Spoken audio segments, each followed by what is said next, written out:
Yo creo que la educación mediática y como la lectura crítica de medios es una cosa que se puede enseñar, que se puede aprender y que además se puede ejercitar a lo largo de la vida. En un solo taller, en un solo consejo, en una sola propuesta es muy difícil.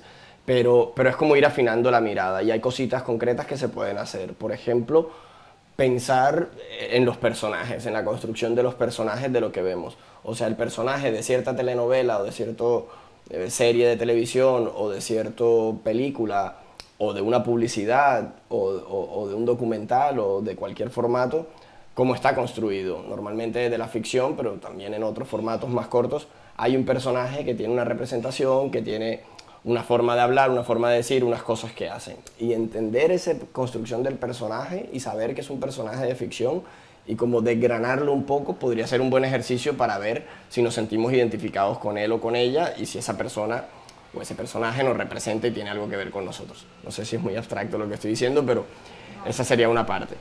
La otra parte es entender lo que decía antes, que todo medio de comunicación está producido por alguien y ser un poco curiosos de quién está detrás, quién nos está contando esto, qué intereses puede tener, desde dónde se produce.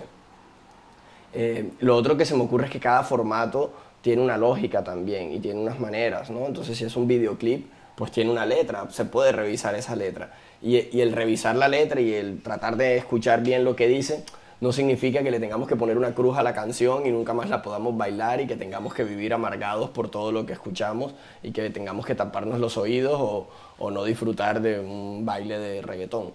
El tema no está en anularnos y entonces dejar de consumir todo lo que se produce porque sería inviable, sino de consumirlo de manera crítica, yo creo, y de entender que, bueno, que hay unas intencionalidades y que una cosa es bailarlo y otra cosa es llevarlo a la práctica.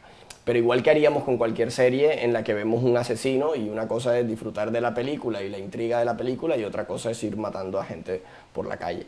O sea, creo que entender que hay ficciones y poder descifrarlas un poco es como la tarea en la que estamos.